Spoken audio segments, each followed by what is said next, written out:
Assalamualaikum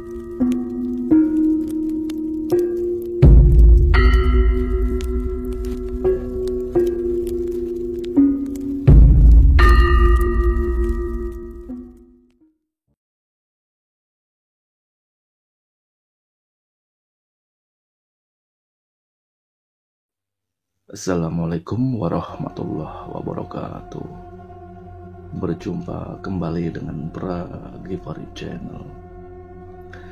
Pada kali ini saya akan melanjutkan kisah tentang pengalaman menempati rumah bekas kolonial Belanda bagian ketiga. Jika di part bagian 2, kakek ini memang ketika akan melaksanakan sholat tahajud, kakek ini diganggu oleh sosok hitam legam berbulu sangat panjang dan bermata merah. Jadi ini adalah kisah lanjutannya. 2 hari setelah kejadian tersebut atau kejadian kakek diganggu, kakek saya memutuskan untuk menemui Mbah Brewok.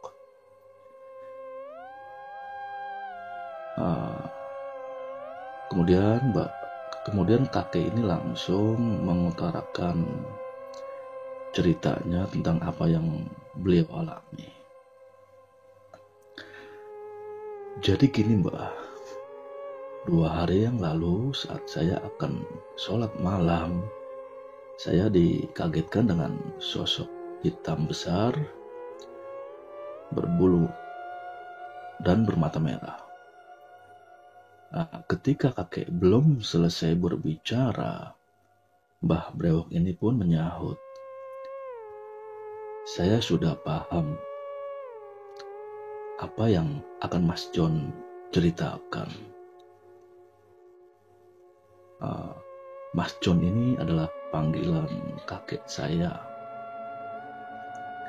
Kemudian Mbah Brewok sendiri menjelaskan, "Jadi gini Mas John, sosok yang Mas John lihat kemarin malam itu adalah salah satu penguasa yang mendiami rumah gedung telu itu. Daerah kekuasaannya mulai dari teras hingga kamar mandi. Juga di situ ada penguasa lain loh yang berwujud nenek-nenek. Ini berada di lengkong sebelah kanan, tepatnya di pohon belimbing wulo. Ya wajar kalau Mas John itu diganggu karena mereka berdua ini termasuk yang paling kuat." Demikian Mbah Brewok menuturkan.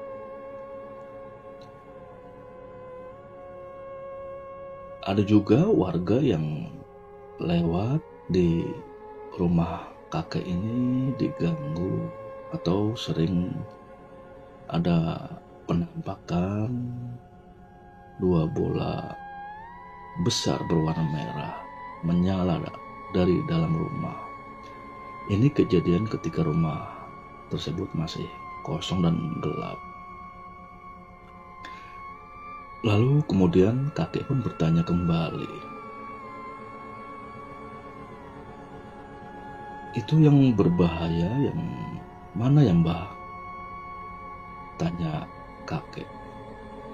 Kemudian Mbah Brewok ini menjelaskan, "Ya, 2 makhluk tersebut memang sama-sama berbahaya. Keduanya memiliki power dan aura negatif yang hampir sama. Cuma kalau yang nenek-nenek ini tidak akan mengusik lagi, karena sudah saya taklukkan. Dan untuk yang berbulu ini, dia ini sangat agresif, penuh dengan amarah.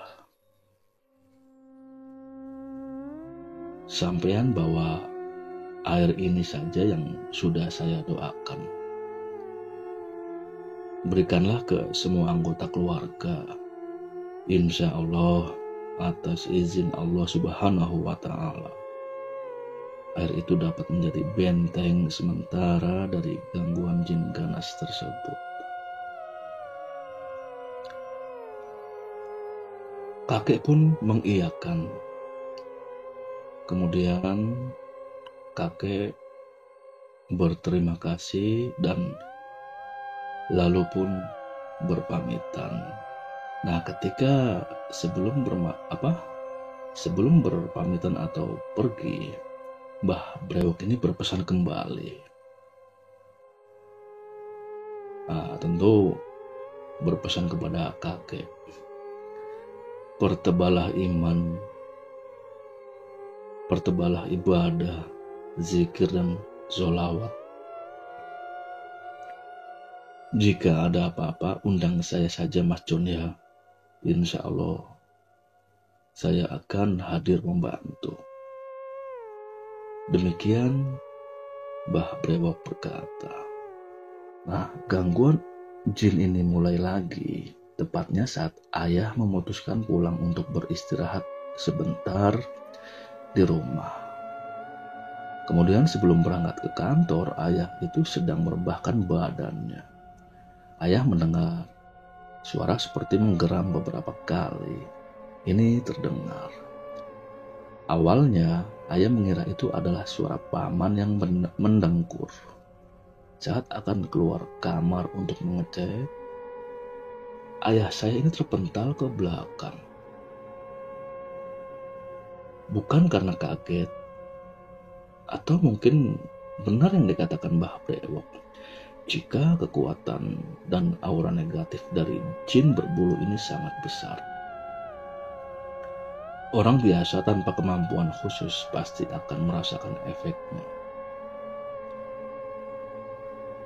Ayah juga mengatakan saat itu ada sebuah bayangan hitam yang lewat di depan ayah dengan cepat pergi ke arah bagian belakang rumah.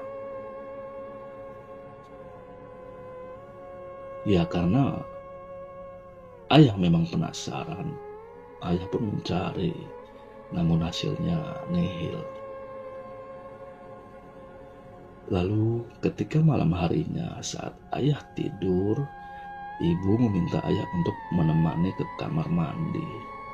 Tapi ayah tidak terbangun. Akhirnya ibu pergi ke kamar mandi sendirian. Tentunya dengan hati was-was dan takut. Jika sosok yang kakek temui kemarin ini muncul.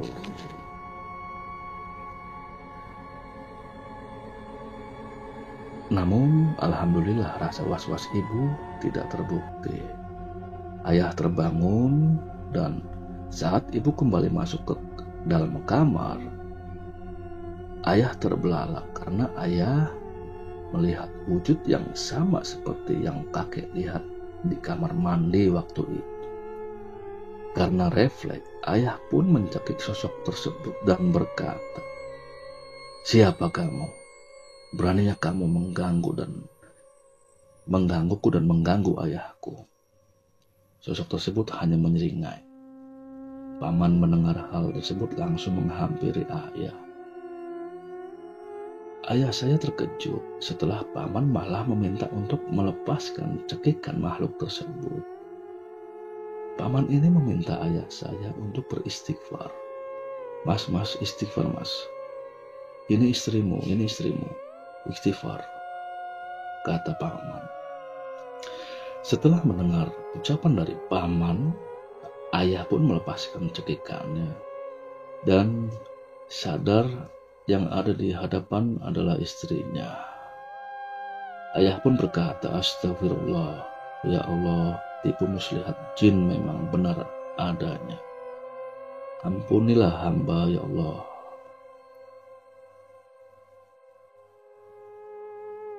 Jadi malam itu saya hampir kehilangan ibu di tangan ayah saya sendiri. Karena pada saat itu makhluk tersebut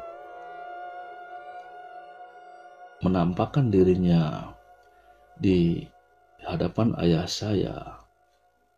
Namun ternyata yang dimaksud dengan makhluk tersebut bukan sosok aslinya, tapi menutupi pandangan ayah saya di tubuh ibu saya. Jadi yang dicekik adalah ibu saya.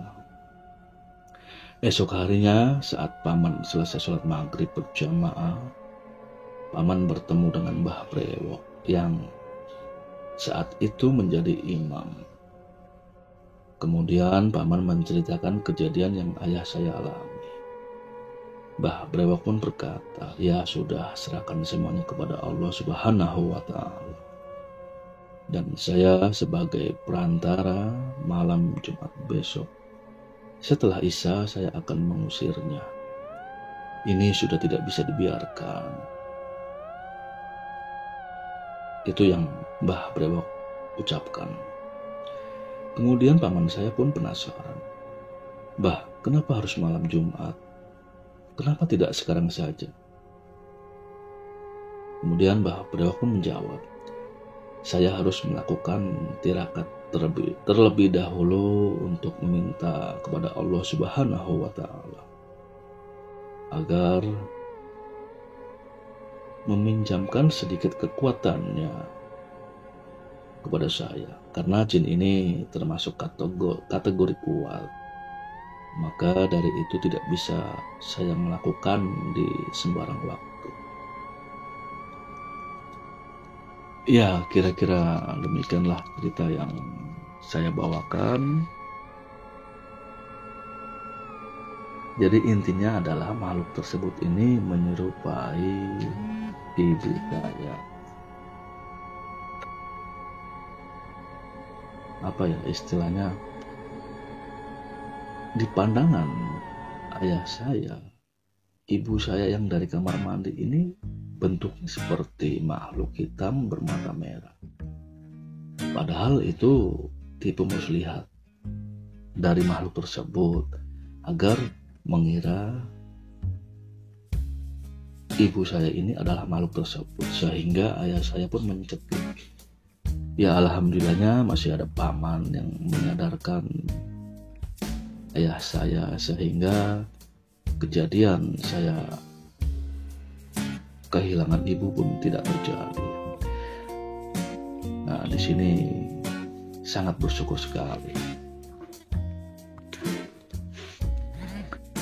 Kira-kira demikianlah cerita yang bisa saya bawakan. Kurang lebihnya saya mohon maaf. Saya tutup. Wassalamualaikum warahmatullahi wabarakatuh.